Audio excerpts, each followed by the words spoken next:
Olha só como ele é alto. O microfone lá em cima.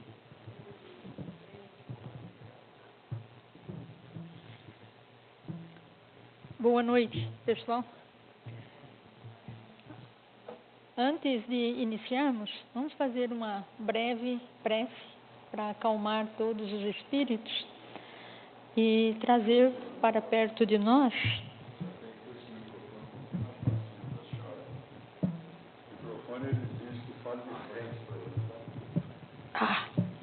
Ai, deu? Ok. Tá certo, precisa fazer todo mundo ouvir, não é? Então, vamos nos acalmar, como já foi dito, deixar fora desse recinto todas as implicações das nossas vidas e elevar o nosso pensamento ao nosso Pai, Deus Todo-Poderoso, ao nosso Mestre Jesus. Vamos nos sentir abraçados por Jesus e também elevar nossos pensamentos e trazer a esta casa todos os espíritos iluminados, os mentores, que sempre estão conosco quando estamos à disposição do Cristo. E que eu seja fiel às suas palavras. Que assim seja.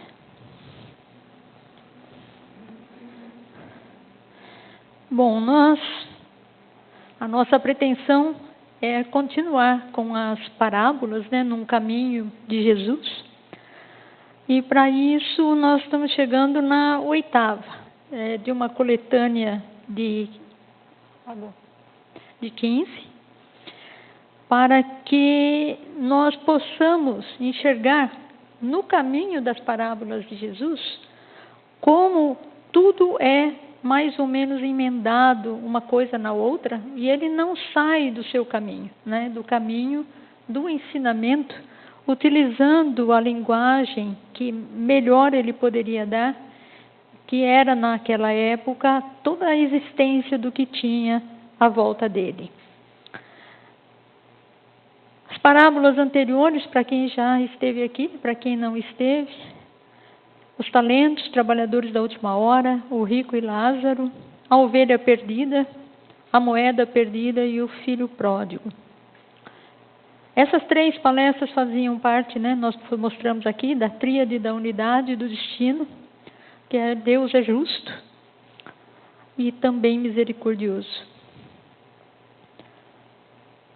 Depois passamos pela salvação dos ricos, onde demos uma verificada muito rápida do Cristo e o jovem rico, o avarento, que talvez até a gente vai ver mais para frente, um pouco mais em profundidade.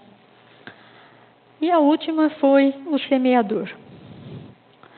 Onde paramos? Nós paramos que o semeador, ele semeia, e dependendo do entendimento de cada um de nós, são classificados 4 caminhos. O primeiro, a todos os que ouvem a palavra do reino e não a compreendem. Vem o maligno e arrebata o que lhes foi semeado no coração. Esse é o que foi semeado à beira do caminho. São as sementes que são jogadas, né, à beira do caminho, mas que não encontram um solo muito fértil e os passarinhos acabam comendo. O segundo caminho, o que foi semeado em solo rochoso, esse é o que ouve a palavra, a recebe logo, com alegria, mas não tem raiz em si mesmo, sendo antes de pouca duração. Em lhe chegando a angústia ou a perseguição por causa da palavra, logo se escandaliza. Isso era muito importante na época, né? Porque muita gente contra o cristianismo, contra Jesus, e até hoje nós temos, não é? Muitas vezes quando nós começamos a falar de Jesus, tem pessoas que não querem ouvir. O terceiro caminho, o que foi semeado entre os espinhos, é o que ouve a palavra, porém os cuidados do mundo e a fascinação das riquezas sufocam a palavra e fica infrutífera. E o quarto caminho, que é o número 4, né, o último, aqui caiu na boa terra, são os que, tendo ouvido de bom e reto coração, retêm a palavra. Estes frutificam com perseverança. aqui estão, não é? Do lado ali, as figurinhas, né, dos 4 caminhos. E nós falamos que a palavra, no final da parábola, Jesus diz: quem tem ouvidos para ouvir, ouça. Os 4 caminhos, elas fazem uma pressão muito grande sobre nós. Não é? Por quê? Porque geralmente a gente começa a pensar naquilo que nós estamos recebendo, aquilo que estamos absorvendo e aquilo que estamos fazendo. E chegamos muitas vezes a um ponto de que fala assim: puxa, mas eu não consigo chegar lá. Não é? Como eu faço para chegar lá? Não é? E aqui está a resposta, não é? Pela reforma íntima, um pouco por vez. Não precisa ser de uma hora para outra, né? Uma construção é tijolo a tijolo, cimento, areia, não é? E pessoas trabalhando. Não é de uma hora para outra que nós vamos virar, não é? Os grandes, com a reforma mais íntima melhor e prontos para entrar na porta estreita. Mas a gente tem que trabalhar um pouquinho de cada vez. E existe um tempo certo, vem aqui, não é? O refrigério, que fala que cada um tem o seu tempo, porque nós vamos aprendendo, e à medida que nós vamos aprendendo, mais condições nós temos de absorver e mais condições nós temos de aplicar. Então, todos nós somos semeadores, certo? E devemos semear, não é? A palavra de Cristo, que é e absorve a quanto puder todos aqueles que estão ouvindo. Mas nós não podemos também exigir que todo mundo compreenda, entenda e aplique da mesma maneira e com muita rapidez. O tempo certo seria não o tempo em si. Não é assim, a cada 2 anos de estudo, então eu vou estar no próximo patamar de entendimento e de aplicação. O tempo certo seria o estar preparado para.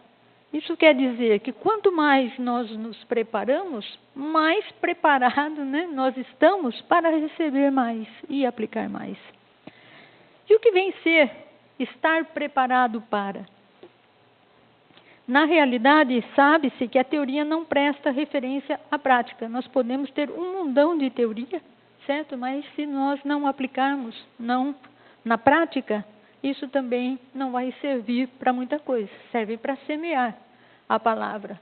Mas no desenvolvimento individual, é a prática, é a que vai demonstrar os seus resultados, os nossos resultados. Portanto, o tempo certo seria o momento no qual a prática se associa à teoria. Sabemos, portanto, podemos praticar e praticamos. Simples, não é? Aquele no qual se escuta a palavra, se lhe presta atenção e que dá fruto. E aqui exemplos de pessoas que escutaram a palavra e deram frutos, não é? Com controvérsias algumas vezes, mas são alguns exemplos. Temos uma infinidade deles. E o semeador nos trouxe uma coisa muito importante que continua corroborando o progresso espiritual. Quer dizer que quanto mais nós aprendemos, aplicamos e melhoramos o solo que existe em nós, nós estamos cada vez mais aptos a aprender mais e aplicar mais. E isso acontece muitas vezes nas nossas reencarnações, ou muitas vezes temos um grande progresso numa encarnação só. Uma vez conhecida a palavra, todos passam a ser semeadores.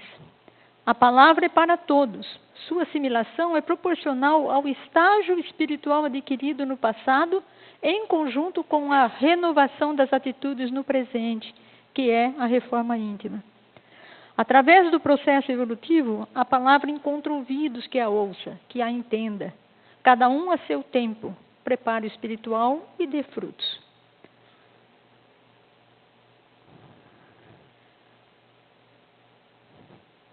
No diagrama é mostrado bem facilmente, não é? Quem tem ouvidos para ouvir, ouça.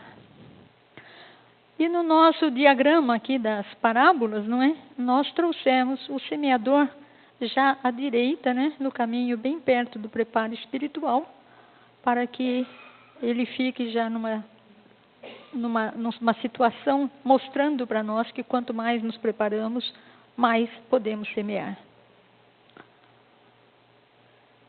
E aprendemos tudo isso, não é? Na parábola dos talentos, nos trabalhadores da última hora, o rico e Lázaro, a ovelha perdida, o filho pródigo, salvação dos ricos e o semeador. Nós vamos voltar um pouquinho no tempo certo, aquele no qual se escuta a palavra, se lhe presta a atenção e que dá fruto. E eu vou frisar aqui, e que dá fruto. E isso vai nos levar à nossa nova parábola.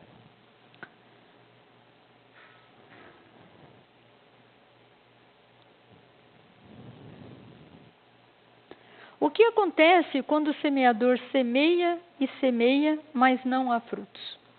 Vamos ver qual vai ser a resposta. Então Jesus proferiu a seguinte parábola. Certo homem tinha uma figueira plantada na sua vinha, e vindo procurar fruto nela, não achou. Pelo que disse ao viticultor, há 3 anos venho procurando fruto nesta figueira, e não acho. Podes cortá-la. Para quê? Está ela ainda ocupando inutilmente a terra? Ele, porém, responder, Senhor, deixa-a ainda este ano, até que eu escave ao redor dela e lhe ponha estrume. Se vier a dar fruto, bem está, se não, mandarás cortá-la. A figueira estéril. Nós temos 3 parábolas falando da figueira, 3 importantes parábolas, por isso que eu disse na reunião passada, na última parábola, que nós íamos passar agora pelas figueiras, não é? Que são 3. E nós vamos levar ao conhecimento da melhor forma do entendimento nosso, a figueira estéril. E já deixa um spoiler aí para as 2 próximas, certo? A figueira em vegetação e a figueira que secou. Então vamos a uma curiosidade, saber o que é a figueira. Além da oliveira, da videira e do espinheiro, a figueira é uma ilustração de Israel do judaísmo. A figueira é muito comum na Palestina. Divide-se em muitos ramos, bem providos de folhas, e dando por isso a mais completa sombra para resguardar do sol oriental. Lemos na Bíblia que todo homem se assentava debaixo da sua figueira, ou seja, era uma árvore bem conhecida do povo. E era isso que Jesus usava, não é? Tudo aquilo que era muito conhecido do povo. A figueira é conhecida por produzir frutos ricos para a alimentação e por sua capacidade de se desenvolver nos mais diversos lugares. Foram muitas vezes plantadas nos vinhedos.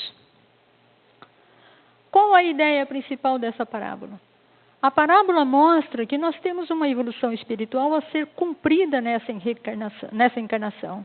E que se nossa vida está sendo improdutiva, estamos gastando momentos preciosos para evoluirmos. Alguém falou, perdemos 1 ano. Talvez a gente perca uma encarnação inteira, não é? Quase sempre não. Pelo menos algum conhecimento e alguma coisa boa nós vamos fazer. No entanto, nem por isso estaremos desamparados, pois através da fé, da vontade, do desejo de mudança, nos é dada uma chance de recuperação do tempo perdido. Todos nascemos ignorantes e temos as mesmas chances de crescimento espiritual. E aqui vem o indivíduo, né, com o seu objetivo, né, caminhando talvez sobre uma roda, sobre seus pés. E é uma parte da parábola que fala do nosso dever individual. Quem é o dono da vinha? Nosso Pai, Deus. Ele é o dono. O Senhor Deus, sendo Ele aquele que nos gerou, espera que realizemos a nossa essência, que é produzir frutos. A vinha é a vida. é a nossa encarnação, é o momento que nos é oferecido por Deus para evoluirmos espiritualmente. Quem é o vinhateiro? Né? Não é muito difícil. Jesus é o viticultor que durante 3 anos semeou a palavra por entre nós e que continua a manifestar seus cuidados através dos tempos. Que através de seus exemplos de amor e dedicação veio nos ensinar que só através de nossas ações podemos alcançar a perfeição com que fomos criados. Jesus não quer que a nossa vida seja desperdiçada e sem sentido. E por isso, pede ao Pai, Senhor da vinha, para que possa nos cercar ainda mais de cuidados na tentativa de produzirmos frutos. Jesus quer cavar ao nosso redor e colocar adubo. O que a figueira representa? A figueira na parábola representa os seres encarnados, espíritos ainda imperfeitos, nós. E tudo aquilo de que participamos, o lugar onde vivemos, onde trabalhamos, a casa espírita que frequentamos, etc. Estamos aqui na Terra e depende de nós sermos estéreis ou darmos bons frutos. Se não produzimos fruto algum, não temos utilidade. Estamos apenas ocupando o lugar de outra figueira que poderia produzir em abundância. Nessa hora, já estamos falando num contexto de grupos, não é? De coletividade. O que significa escavar e estercar a figueira? Para nutrir a planta e revitalizá-la, primeiro é preciso cavar ao seu redor. Isso impedirá a aproximação de parasitas que enfraquecerão a figueira. Nesse mesmo fosso cavado, coloca-se o adubo, que nutrirá a árvore e estimulará a produção de frutos. Dessa forma, podemos deduzir que o que Jesus quer é cavar ao nosso redor para impedir que as más influências do mundo estraguem nossa vida e tirem nossa vitalidade espiritual. Volta-se aos espinheiros, né? Onde se semearmos num campo de espinheiros, a semente não vai para frente, não é? Porque temos todas as influências, né? Onde os espinhos são as influências. Mas não é só escavar a terra. Ele, Jesus, quer preencher essa vala com algo que realmente nos ajude a crescer, com algo que verdadeiramente nos dá vigor. Nossa prática do bem, visando a elevação espiritual.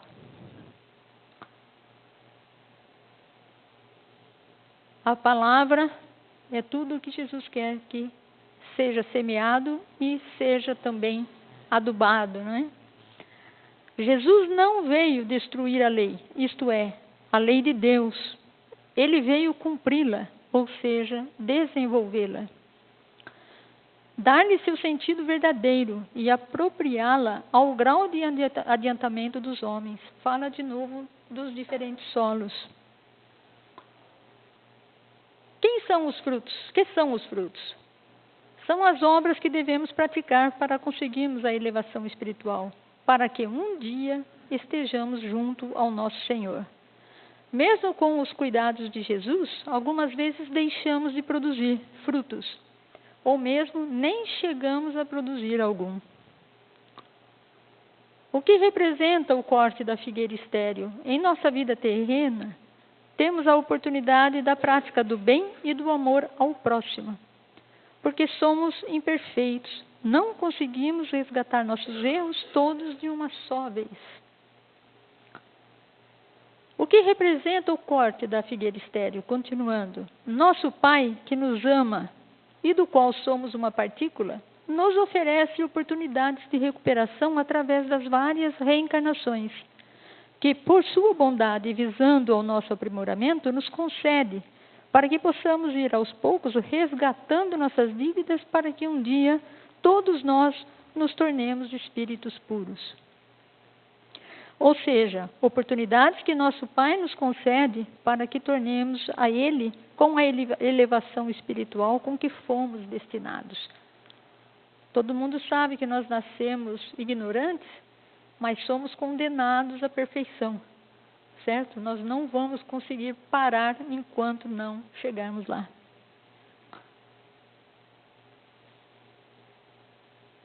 E aqui está, não é, a chance de uma nova reencarnação.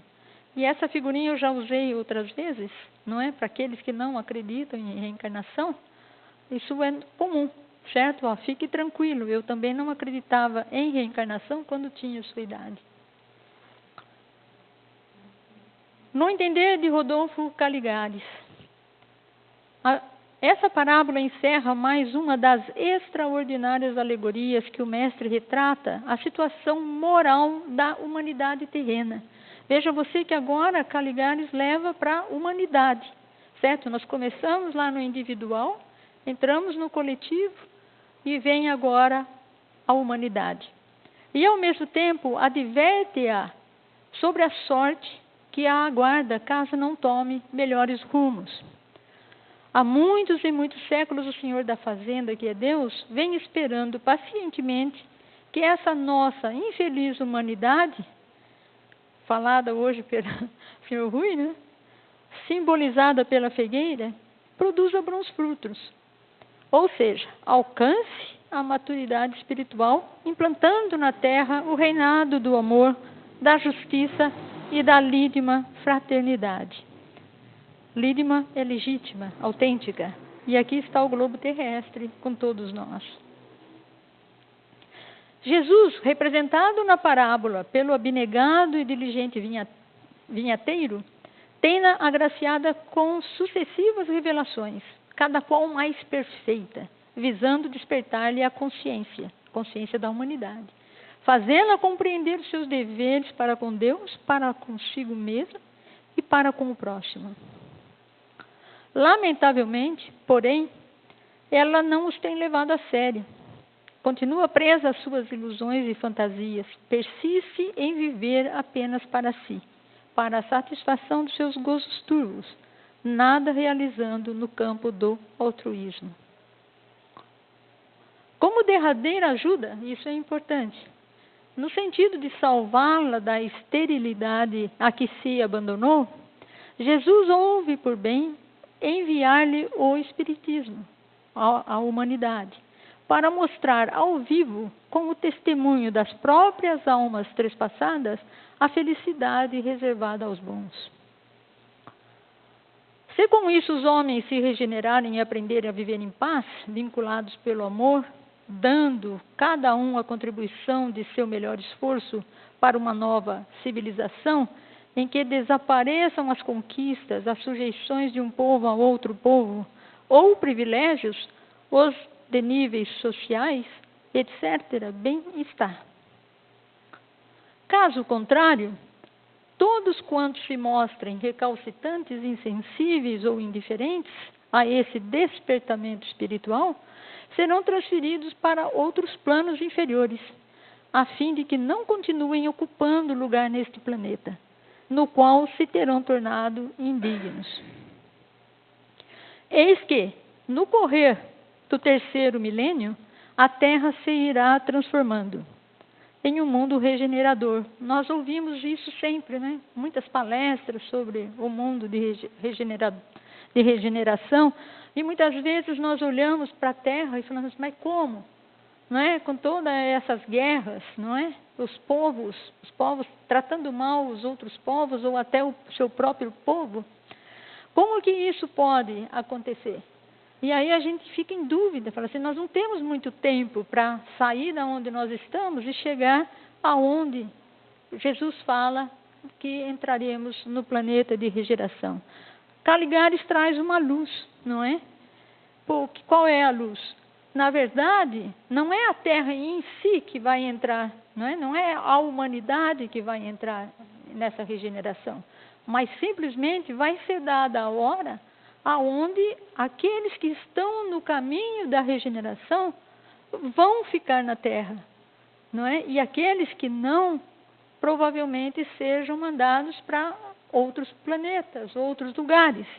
E a Terra continuará, não é, no seu plano, que é o do terceiro milênio, chegar a ser um lugar de regenerador, né? Um mundo regenerador, com melhores condições físicas e morais, propiciando a seus futuros habitantes uma existência incomparavelmente mais tranquila e mais feliz.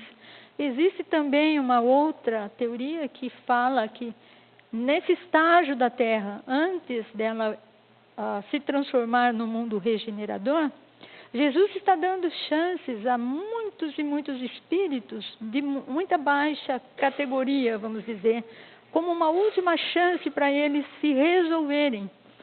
E chance para aqueles que estão no meio do caminho, olhar também para esses espíritos, muitas vezes imaturos e muitas vezes que ainda não conseguiram conhecer aquilo que é preciso e aplicar tudo aquilo que aprenderam, e olhar para eles também com paciência, não é?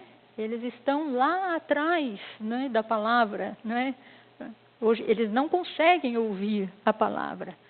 Então, quase que mostra para nós que nós estamos num teste muito forte na atualidade, né?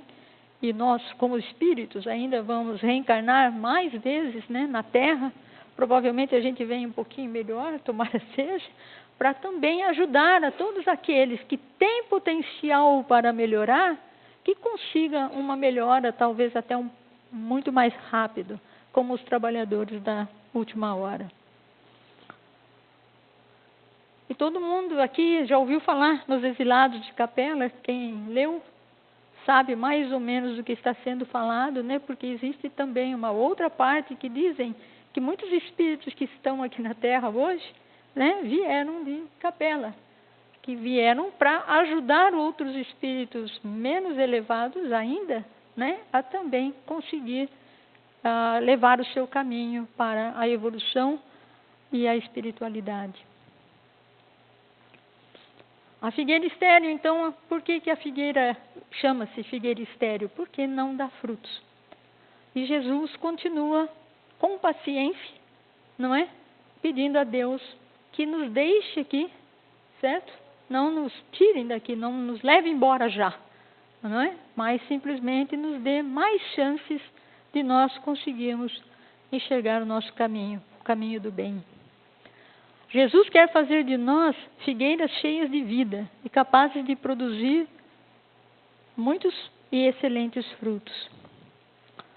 Deixemos que o grande viticultor cuide de nós, com todo o zelo e amor, para nos tornarmos árvores perfeitas na vinha do Pai. O Pai nos concede oportunidades através das reencarnações para que tornemos a Ele com a elevação espiritual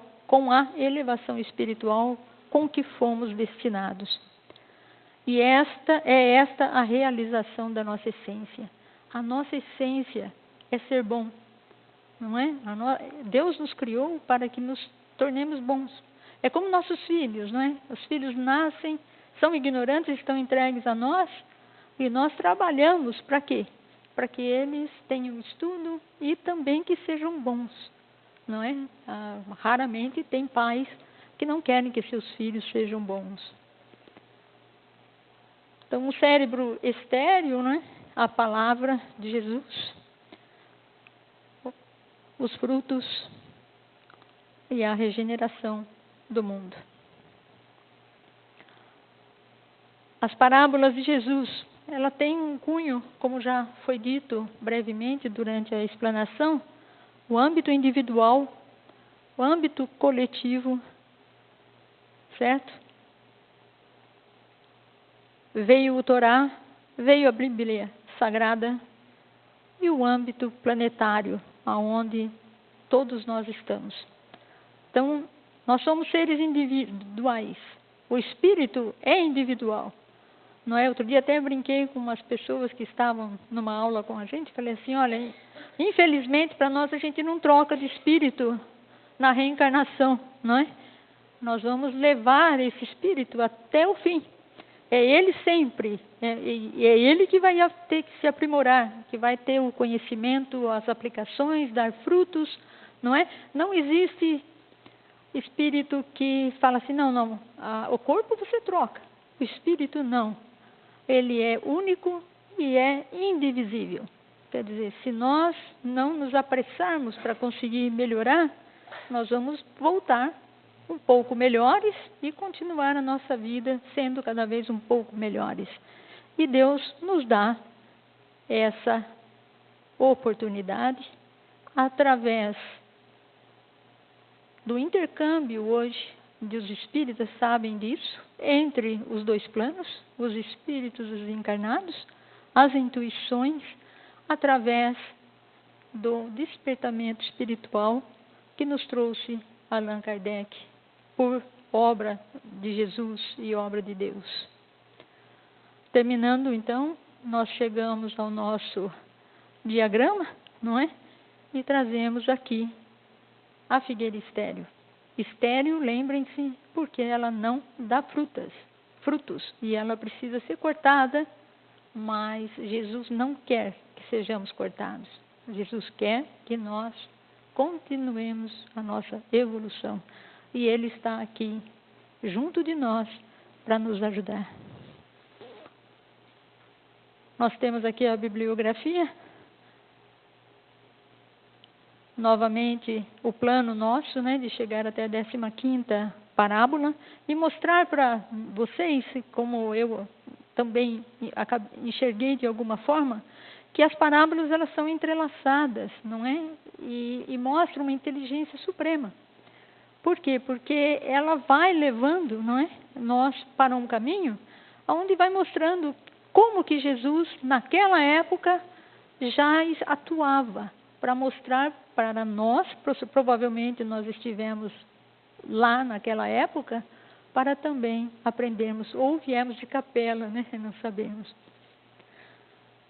A próxima vai ser a figueira que secou, e aqui está mais uma vez a nossa proposta, que é